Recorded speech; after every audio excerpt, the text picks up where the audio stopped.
If there's one game that has everyone eagerly waiting for its release, it's Gotham Knights. The first time Batman won't be the center of attention since the game picks up right exactly after Batman's Nightfall protocol. Who'll be wreaking havoc in Gotham now that Batman's gone?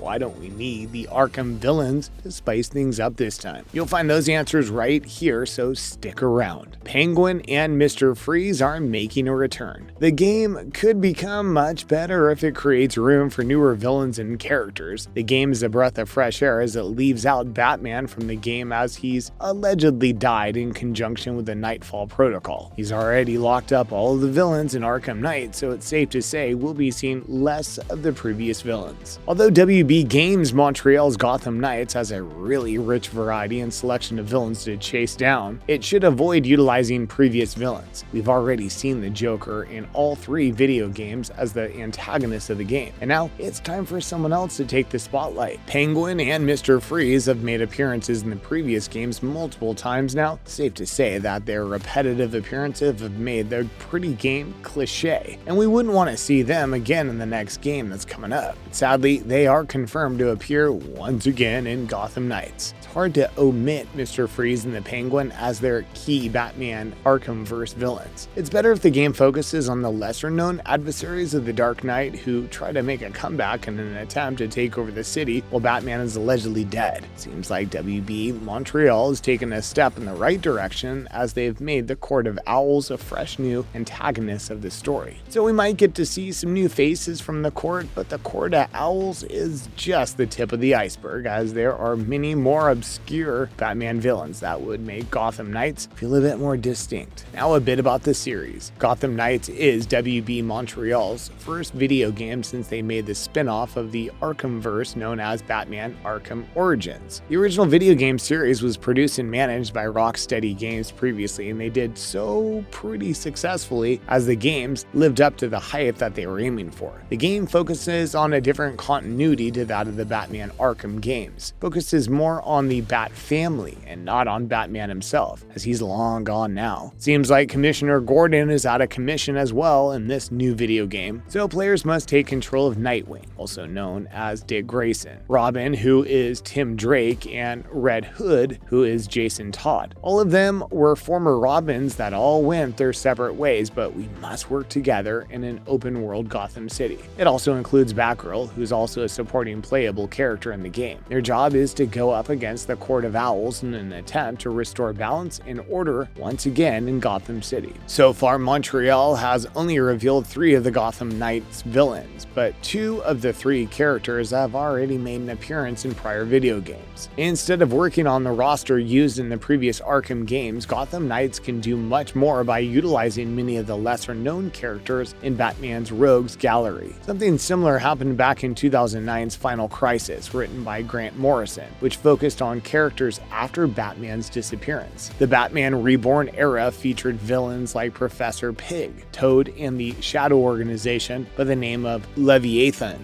These villains and others have something much more to bring into the video game. They're truly effective enemies that would make the Gotham Knights experience a hell of a lot more fun. Next, a look at Lockup. Lockup is a rather interesting villain in the Batman franchise in the sense that he has pure hatred for other villains and considers them irredeemable, and carries out his duties as a vigilante in his own regard. He uses his position as a guard to torture them even when they behave themselves, which displays his sadistic nature. Batman is of the view that these villains can slowly be rehabilitated and helped. He opposes and is disgusted by Lyle Bolton's methodologies. Lyle Bolton was an ex-Arkham Asylum guard that was exposed by Batman for his abusive behavior, and for that very reason, he took up the moniker of Lockup and decided to go after not only criminals, but anyone who he considers to be a threat and a cause to Gotham's problems. He decided to go out of his way to chase down the media as well as the Gotham police force, whom he considers to be too soft. Lockup can make for an interesting side villain with his very own side quest where he performs his own idea of law enforcement by kidnapping criminals and trapping them in a makeshift prisons and dungeons of his own creation. You could look at Batman Batman's death in Gotham Knights is a good thing and use it as reasoning to continue his torturous acts and behavior. He wants to pursue his own brand of justice, and he'd stop at nothing to pursue it, but standing in his way would be the Caped Crusaders family. A chapter with him as the villain coil enables reformed villains such as the Orca and Humpty Dumpty to become allies that aid the Gotham Knights in their attempts to take down Lockup. It's pretty obvious that Batman's morals would be held to a high regard by his disciples and would stop at nothing to take down Lockup. Red Hood would make for an incredible hero to take down Lockup, considering that he has a criminal past of his own, and Lockup could guilt trip him for his past and use it as an excuse to apprehend and lock him up. The hatred Lockup harbors for Batman could conceivably mean that he'd fight any of the protagonists. Next, a replacement for the Riddler. Arthur Brown is a former game show host whose failed career led him to a path of crime under the mantle of the Clue Master. He can make an interesting replacement for the Riddler, who's been a prominent collectible maker and secret boss in the Arkhamverse for the majority of the games. Clue Master is an extraordinarily callous man who attempted to kill his own daughter when she figured out that he was responsible for his crimes. His motives are similar to the Riddler, as he leaves behind clues at the scene of the crime and holds the belief that no one's good enough to figure out his clues. Edward Nygma, on the other hand, has a few redeeming qualities, like trying to do good at times, but Clue Master has no redeeming qualities, which makes him the perfect villain. Clue Master was only mentioned once in Batman Arkham Knight in a conversation, but he never made a proper appearance. It's highly likely that he'd make an appearance in Gotham Knights as a replacement to the Riddler, or he might have his own little side quest to complete where we take him down. Clue Master is the perfect villain to inject a straightforward, mysterious storyline into Gotham Knights. Each of his crimes could provide more and more clues to his location that could slowly be triangulated until the heroes figure out exactly where he resides. It'll lead players to go on a chase throughout Gotham to figure out where Clue Master is hiding. Paired with his story, good writing, and a strong voice actor, Clue Master could make for a very entertaining villain once he shows up in person. In other news, Sony has decided to buy the developer of the video game series Destiny for around $3.6 billion. Sony did this in response to the record-breaking deal made by Microsoft. Sony stated that Bungie will continue work as an independent subsidiary of Sony Entertainment and will continue to reach gamers around the world. There will be no clause in regards to exclusivity, and the games produced by Bungie will continue to remain multi-platform. The head of PlayStation, Jim Ryan, stated in a press release that this is a very important step to expand PlayStation's reach to a much wider audience. He said that reaching the Bungie community is pretty vital to PlayStation. Jim further added that they wish to continue to support them and see them grow independently. Bungie continues to update its popular sci-fi loot and shoot game Destiny 2, but there's also plans to make a separate edition, and IP, which is scheduled to release in 2025. We don't know much about it, but fans speculate there's a lot in store for them in the future. And that's pretty much it for today's video. Make sure to like, subscribe, and turn notifications on for future videos. Do you think we need Batman? Let us know in the comments below. We upload daily, so stay tuned for much more. And with that said, we bid you farewell. Goodbye, and have a good time.